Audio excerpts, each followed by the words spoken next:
Iya, mari kita buka bersama Yeremia pasal yang ke-17, saudara. Ayat yang ke-5 sampai dengan ayat yang ke-10. Ini ayat sering kita baca, tapi saya berdoa supaya Tuhan bukakan pemahaman bagi setiap kita hari ini yang berbeda.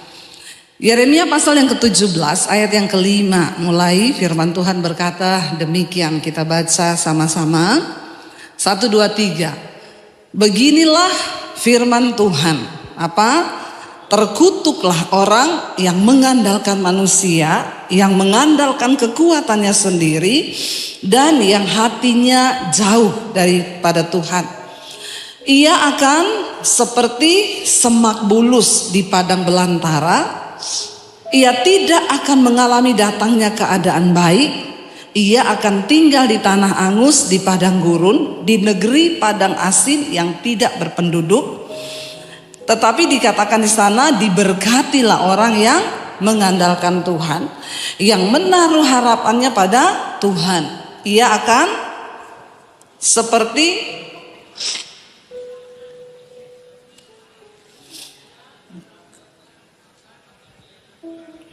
batang air dan yang tidak mengalami datangnya panas terik, yang daunnya tetap hijau, yang tidak khawatir dalam tahun kering, dan yang tidak berhenti menghasilkan buah. Ayat yang berikutnya, betapa liciknya hati, lebih licik daripada segala sesuatu, hatinya sudah membatu, siapakah yang dapat mengetahuinya? Aku, Tuhan, yang menyelidiki hati dan yang menguji batin untuk memberi balasan kepada setiap orang setimpal dengan tingkah langkahnya, setimpal dengan hasil perbuatannya. Saudara, ya, Yeremia ini, surat ini ditulis saudara ketika keadaan bangsa Israel, mereka mulai tidak mengandalkan Tuhan. Mereka membuat patung yang menyerupai Tuhan. Mereka menyembah patung itu. Dan mereka mulai menaruh harapan mereka kepada harta dan kekayaan yang mereka punya. Lalu Tuhan menyampaikan firman ini melalui Yeremia. Dikatakan di sana, beginilah firman Tuhan, terkutuklah orang yang mengandalkan manusia, yang mengandalkan kekuatannya sendiri, dan yang hatinya menjauh daripada Tuhan. Saudara, kalau kita bicara kutuk, seringkali kita berpikir yang terkutuk itu yang pergi ke bawah pohon, terus sembah-sembah setan, yang sembah-sembah patung itu terkutuk. Seringkali kita berpikir kutuk itu hanya terjadi kepada orang-orang yang melakukan sesuatu yang wow gitu ya, baru dia itu terkutuk. Tapi ayat ini dengan jelas berkata, terkutuklah orang yang mengandalkan manusia dan yang mengandalkan kekuatannya sendiri, yang hatinya menjauh dari Tuhan. Seringkali kita lupa, saudara. Dan ada begitu banyak orang Kristen yang hidup di bawah kutuk. Di bawah kutuk, tapi mereka tuh tidak sadar. Setiap minggu ke gereja dengar firman, tetapi dia hidup tidak mengandalkan Tuhan. Dia hidup pakai akalnya sendiri. Saudara berbisnis, saudara urus sendiri. Saudara tidak pernah melibatkan Tuhan. Di dalam hidupmu engkau suka-sukamu sendiri. Dalam menggunakan uangmu engkau suka-sukamu sendiri. Terlalu banyak orang Kristen yang sering kali tidak sungguh-sungguh mengerti kebenaran firman Tuhan. Dan mereka hidup di bawah kutuk, saudara. Alkitab dengan jelas berkata, di sini kita terkutuk kalau kita ini mengandalkan manusia. Contoh, waktu gak punya duit, saudara berdoa dulu, atau saudara langsung mikir, ini saudara siapa yang bisa tolong saya ya? Pinjam dulu duit sama si A, si B, si C. Terkutuk loh engkau, terkutuk. Waktu engkau mengalami masalah dalam keuangan, saudara cari Tuhan, atau engkau pergi ke penggadean menyelesaikan masalah tanpa masalah. Yang hafal ini pasti member. sudah tidak diragukan lagi. Ya, menyelesaikan masalah tanpa masalah. Emang ada menyelesaikan masalah tanpa masalah? Hanya di dalam Tuhan Yesus yang begitu. Yang lain tetap lebih timbul masalah. Tapi jujur, terutama bapak-bapak nih, ya, ketika kita ada masalah, nomor satu yang kita cari Tuhan atau manusia? Nggak usah angkat tangan. Di dalam dirimu sendiri saya jawab. Iya saya tuh Bu. Saya nih kalau ada masalah, saya cari orang. Saya dan suami ikut Tuhan saudara. Kami ini ikut Tuhan susah terus. Susah terus. Ya dalam arti keuangan kami pas-pasan. Ya mungkin hanya saya kali pendeta yang berani bersaksi. Saya pernah dikejar debt collector. Ada di sini yang pernah dikejar debt collector? Nggak usah angkat tangan. Nanti Anda malu. Ya, saya dikejar debt collector. Diteriakin depan pintu pagar, ditendang pintu pagar saya. Saya masih ingat itu debt collector namanya Victor, orang Ambon. Siapa tahu dia mendengar khotbah saya ini. Ya, ditendang pagarnya, diteriakin, pendeta ndak tahu malu, ndak bayar utang, brak. Dia orang Kristen. Saya tuh utang bukan saya nggak mau bayar. Kami cicil rumah waktu itu, lalu saya memang nggak bisa bayar karena saya dan suami ini, saya baru menyadari kami ini terlalu percaya sama Tuhan. Sampai waktu pandemi, kami baru sadar bahwa kami ini nggak ada gaji bulanan. Ternyata kami hidup hanya bergantung dengan iman sama Tuhan. Tapi kami punya prinsip, pendeta ndak boleh pinjam uang, pendeta ndak boleh minta-minta. Karena waktu engkau minta atau pinjam, engkau mempermalukan nama Tuhan. Kami punya prinsip hanya bergantung sama Tuhan. Waktu pandemi baru terasa, kita ini terlalu berani ya, ndak ada gaji bulanan. Lalu kita berpikir gimana nih? Ya, jadi waktu kami dulu beli rumah itu, kami nggak bisa bayar karena saya nggak ada pelayanan. Lalu kami ya tidak bisa membayar lagi, saya gesek kredit card, saya ambil cash. Ya, lalu saya bayar. Saya pikir kredit card gampang lah, rumah ini kalau disita, saya ndak bisa mau tinggal di mana.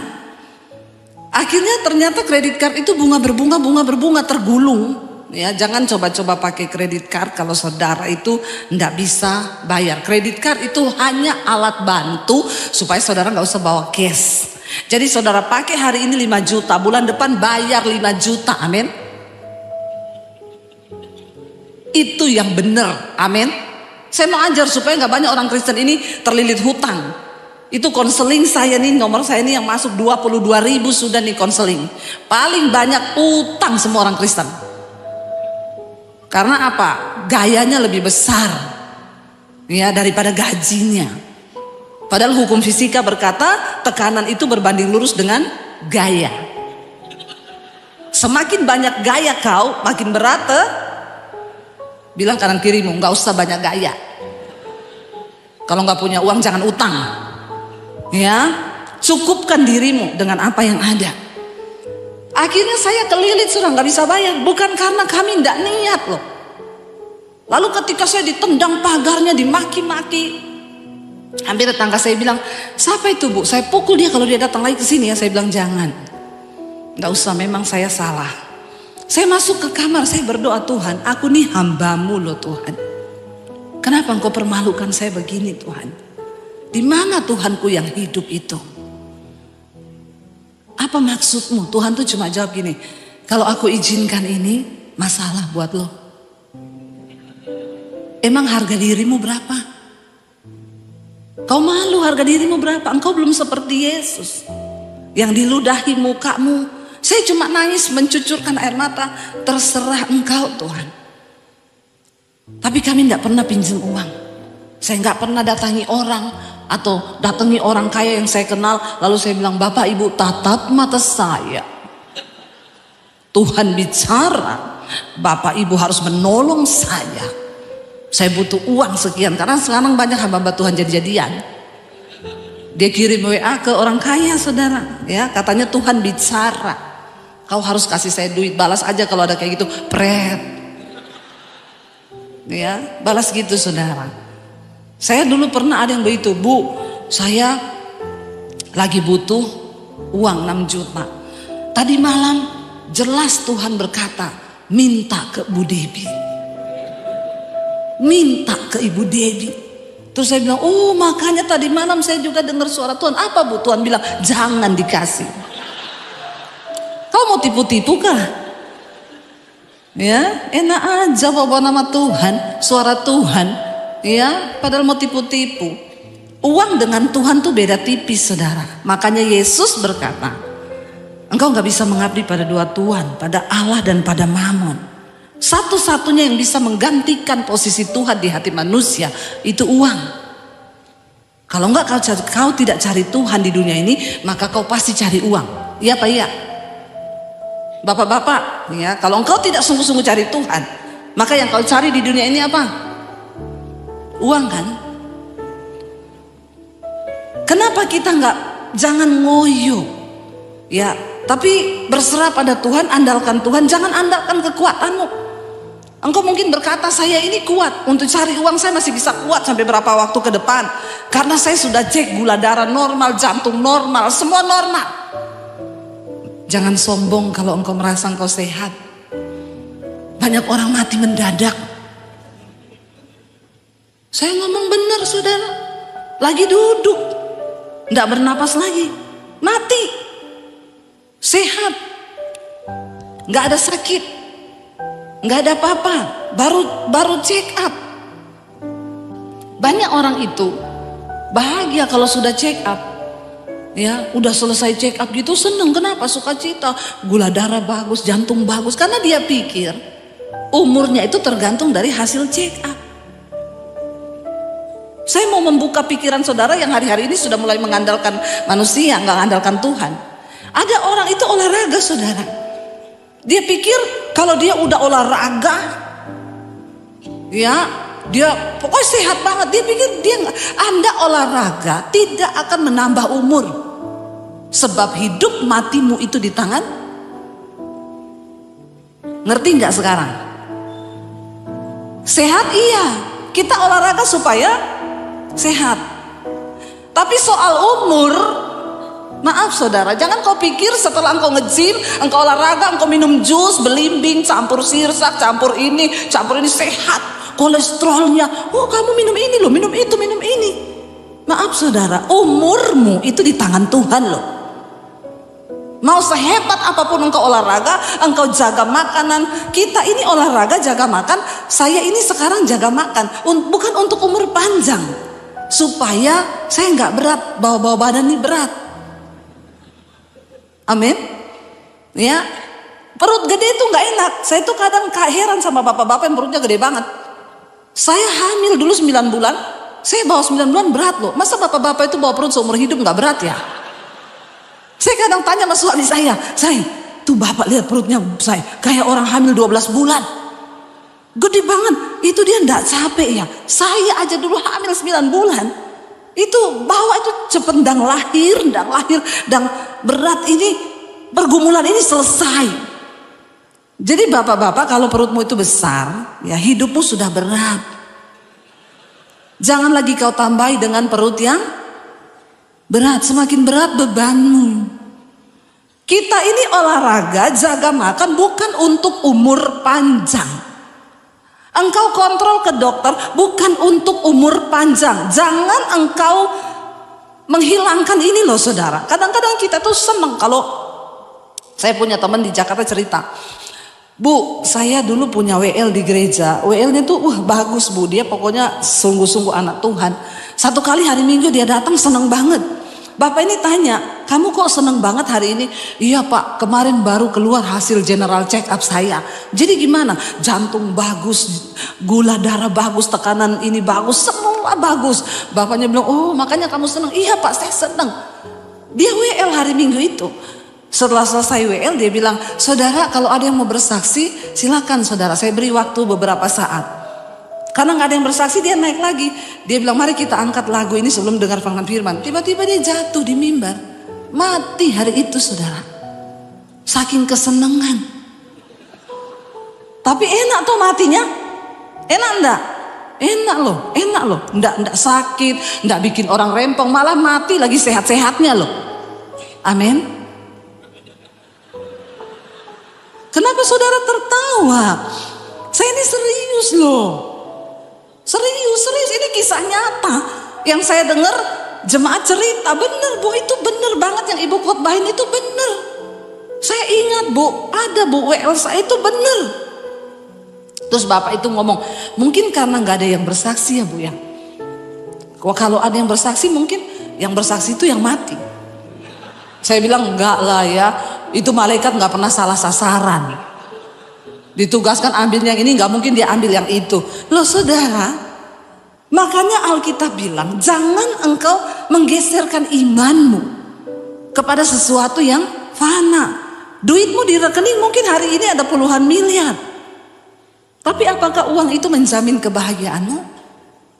Enggak loh. Banyak orang itu punya banyak duit, tapi hidupnya gak pernah berhenti, serakah, rakus. Semua mau dimakan, gak ada puas-puasnya loh. Loh, kebahagiaan itu bukan terletak dari apa yang kita punya banyak, tapi kebahagiaan itu terletak waktu engkau mampu mensyukuri apa yang kau miliki. Dan itu gak bisa diganti dengan apapun. Karena saya sudah banyak ketemu orang yang punya banyak duit, orang-orang kaya saudara, tapi konseling sama saya pulang ngomong ke suami saya lebih bahagia kita loh. Iya saudara, kadang-kadang saya ketemu orang kaya itu ya, senyum aja susah, orang kaya itu susah. Ya kalau senyum, shalom Pak. Dia takut wibawanya jatuh. Kalau senyum lepas tuh takut wibawanya jatuh. Padahal susah amat sih jatuh, tinggal pungut lagi ya. Ngapain sih sampai senyum aja takut gitu ya. Dia senyum. Beda sama saudara lihat tukang ojek di pangkalan ojek, ketawa mulutnya lebar semua terbuka. Sampai laler bisa masuk loh. Kenapa? Bahagia itu nggak dinilai dari depositmu, dari apapun yang kau miliki. Ketika engkau diberkati Tuhan, nih saudara kita lihat ya. Waduh, ini padahal khotbah saya masih lama ya, tapi ini waktunya sudah mau habis. Saudara, keadaan orang yang terkutuk itu seperti apa? Kita lihat ayat yang ke-6 berkata di sana, ia akan seperti semak bulus di padang belantara. Ia tidak akan mengalami datangnya keadaan baik. Kaya loh, kaya, tapi nggak bisa bersyukur. Kaya, tapi nggak bisa bersyukur. Saya ketemu banyak orang kaya saudara, pusing dia, Bu saya tuh pusing Bu, ini proyek saya ketahan Bu, saya ini pusing sampai istri saya marah-marahin, anak saya marah-marahin, ini saya hari-hari ini gak bisa tidur, jantung saya berdegap-degup. Saya bilang Pak, saldo rekeningmu berapa? Berapa Pak saldomu Pak? Ya saldonya masih puluhan miliar Bu. Tapi kenapa kau hidup seperti orang miskin yang saldomu tuh tinggal 100.000? Pak, kau belajar dari tukang ojek Pak yang hidupnya lebih bahagia daripada kau yang saldomu puluhan miliar. Bodoh kau Pak, saya bilang. Bodoh nggak? Itu Alkitab bilang orang terkutuk itu bukan orang miskin saudara. Walaupun dia miskin, dia bisa bersyukur, dia bisa bersuka cita, dia diberkati. Amin. Jangan engkau mengkonotasikan miskin itu terkutuk, kaya itu diberkati. No. Karena banyak orang kaya gak bisa bersyukur hari-hari ini. Saya bilang ironis ya Pak, engkau pusing dengan proyekmu yang sekian ratus miliar, saldomu di rekening masih ada puluhan miliar, dan engkau setiap malam tidak bisa tidur, engkau jantungmu deg-degan, barahan sama istri, berantem sama anak gara-gara proyek. Pak, saya cuma bilang kalau malam ini jantungmu di stop sama Tuhan, mati kau Pak. Jangan coba konseling sama saya kalau Anda tidak mentalnya siap. Lo kita harus bicara jujur. Baru dia matanya terbuka. Iya juga ya Bu Debbie ya. Iya loh, saya pikir-pikir bener yang saya ngomong ini bener Pak. Bapak gak usah meragukan saya. Yang saya ngomong ini Alkitab. Nih ya, soalnya saya selama ini ketemu pendeta itu ngomongnya manis-manis. Nah, kau ketemu saya bukan pendeta, saya YouTuber. Haleluya. Memang kalau pendeta harus, gembala itu harus, karena kalau dia kasar begini, lari semua tuh jemaat. Jemaat sekarang ini kan mentalnya kerupuk semua. Apa dikit lari, pendeta ngomong begini lari, pindah gereja. Lu pikir di gereja lain lebih enak? Sama saja, namanya masih manusia. Saudara di sini tuh diproses, katakan. Ya, jadi nggak usah pindah-pindah kalau memang masih diproses Tuhan. Kau pindah ke sana, kau ketemu proses yang sama. Kesombonganmu ini loh yang lagi diuji, dibentuk Tuhan. Dia itu seperti semak bulus dikatakan di padang belantara. Ia tidak akan mengalami datangnya keadaan baik. Ia akan tinggal di tanah angus, di padang gurun, di negeri padan asing yang tidak berpenduduk. Orang terkutuk itu dia berada di keramaian, tapi dia merasa dia sendirian. Banyak orang yang seperti itu kan. Banyak di rumah udah gak bisa tersenyum, gak bisa sukacita sama anak, sama istri. Saya bilang ke pengusaha itu, Pak, dia bilang, ini Bu Debbie lagi di mana? Saya lagi keliling Jawa Tengah. Saya mampir di Semarang, nginep di Jogja, saya ke Solo, saya ke Surabaya. Sama suami, Bu, iya, kami sambil pacaran. Terus dia bilang, enak banget ya Bu ya. Kenapa Pak? Saya di mobil sama istri tiap hari berantem. Pak, lebih kaya kau atau saya Pak? Ya lebih kaya saya, mobilnya aja 7M. Tapi di mobil berantem. Ini yang dinamakan, dia itu semak duri di padang belantara. Tidak pernah mengalami datangnya keadaan baik. Boleh mobilmu 7M, 12M, MMN, ember. Tapi itu gak akan menjamin kebahagiaanmu. Apalagi hatimu menjauh dari Tuhan. Ya saya bilang Bapak bodoh, Bapak rugi Pak. Ya saya sama suami, kami pelayanan Pak. Ya saya mampir lihat sekolah Alkitab saya di Bandungan. Kami lihat apa yang bisa Tuhan kerjakan. Kami melihat saldo saya gak sebanyak Bapak. Tapi saya gak mau diperbudak iblis. Saya nggak mau diperbudak. Hidup kita berapa lama sih Bapak Ibu? Kita nih kaya ya, kaya aja. Saudara mau sekaya apapun, engkau cuma bisa makan sehari 3 kali. Mau sekaya apapun, engkau bisa makan 1 kali makan 4 piring bumbu. Bisa? Saya mau tanya nih sama orang-orang kaya di sini. Sekarang ini keadaan terbalik-balik kan? Saya sama suami dulu kita nih mau beli Starbucks nggak bisa, bukan karena diet. Karena enggak punya duit. Iya, mau pengen banget beli Starbucks, tapi enggak ada duit. Sekarang pengen beli Starbucks, enggak bisa juga. Kenapa? Diet. Mumet enggak hidup ini? Mumet? Pusing enggak? Kalau kita bayangkan hidup. Ya, bayangkan loh, kita mampir drive thru aja di Starbucks yuk, beli 1 roti sama kopi susunya yuk. Suami saya bilang gak boleh makan tepung loh. Terus itu susu ada gulanya juga loh. Nanti kita percuma ini. Terus saya bilang, hidup ini untuk apa ya? Tak tanya, hidup ini untuk apa? Kita dulu mau beli Starbucks gak bisa. Bukan karena diet, tapi karena gak punya uang. Nah sekarang kita bisa beli loh. Tetap gak bisa. Karena mau diet, konyol gak?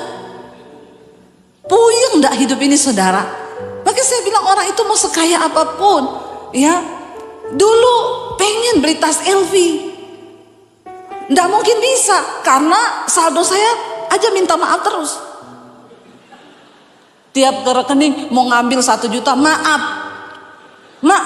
banget, saldo Anda tidak cukup. Tertawa kau lihat pendeta susah. Bukannya dibilang kasihan ya Bu Debbie, kasihan. Sekarang saya bisa beli loh, bukan sombong, tapi agak angkuh sih. Karena diberkati Tuhan. Bisa. Saya cerita kemarin. Saya bisa. Saya di WA orang, Bu, Ibu pergi ke Senayan City, di situ ada toko LV, Ibu masuk ke sana, ketemu Mbak ini, Ibu minta sepatu di situ nomor 40, saya sudah titip, bilang aja dari Ibu ini, itu untuk Ibu. Saya pergilah ke sana saudara. Mau masuk itu antri panjang ya. Panjang.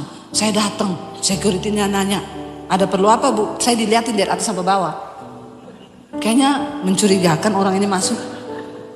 Nggak pakai merek sama sekali, datang ke LV. Di situ kan yang datang udah tasnya memang semua bermerek, sepatunya bermerek, semua bermerek. Lah saya datang di situ, dilihatin security, dicurigai. Kadang-kadang security itu sombong juga.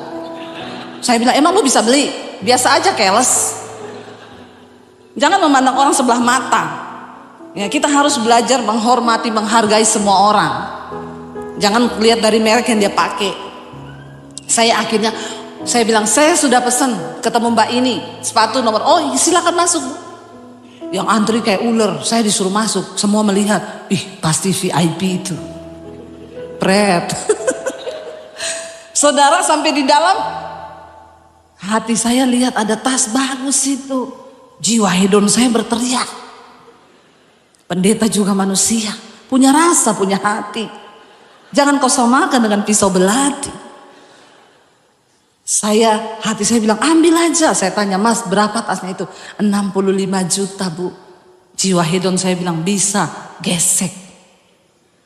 Pakai debit bukan kredit. Maaf ya, maaf. Saya diteleponi, Bu, saya mau kasih ibu kredit card, mau nggak Bu? Ini ada gini. Tidak mau Mbak. Kenapa Bu? Udah mau kiamat. Saya nggak mau utang.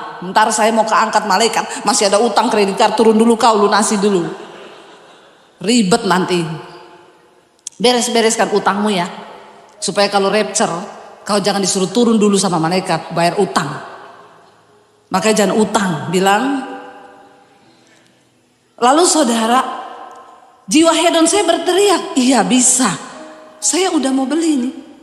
Tiba-tiba Roh Kudus ngomong, 65 juta itu jadi satu pastori loh buat gereja di desa. Jengkel nggak saya? Jengkel. Tapi saya mengerti. Alkitab bilang, Rasul Paulus bilang, aku ini tawanan roh. Lebih jengkel mana saudara? Dulu memang saya nggak bisa beli. Saya pengen nggak bisa beli. Sekarang saya bisa beli, bisa. Tapi tetap nggak boleh. Jadi jengkel nggak? Daging saya jengkel. Tapi roh saya bersuka cita. Ya, saya nggak berani beli kayak gitu. Kalau saya pakai itu karena mereknya Casio, dikasih orang. Casio. Benar saudara. Tapi apakah itu membuat kita bahagia? Enggak. Saya mau pakai yang merek, ya saya tetap damai sejahtera. Saya nggak pakai yang bermerek juga, saya tetap damai sejahtera. Karena bukan tergantung penilaian orang atas hidup saya. Saya bahagia karena saya sudah bahagia. Saya punya Tuhan dalam diri saya. Amin. Tapi ada orang-orang sakit jiwa, kalau dia nggak pakai bermerek, dia nggak bahagia, nggak pede. Jalan itu kayaknya malu banget dilihat orang kok nggak bermerek gitu ya. Bertobat loh saudara. Dikatakan di situ orang-orang yang terkutuk itu, dia itu dikatakan seperti semak bulus. Udah semak bulus nggak ada arti. Artinya apa? Orang terkutuk itu hidupnya nggak ada artinya loh. Semak bulus, semak itu nggak ada arti apa-apa. Di padang belantara yang dia itu dikatakan tinggal di tanah angus, di padang gurun, di negeri padang asin yang tidak berpenduduk. Dia berada dalam keramaian tapi dia merasa sendiri. Hidupnya tuh hampa, kosong. Dia gak ngerti apa arti hidup. Kalau saudara itu hari ini bertobat saudara, kembali pada Tuhan. Tetapi sebaliknya dikatakan, diberkatilah orang yang mengandalkan Tuhan, yang apa? Menaruh harapannya kepada Tuhan.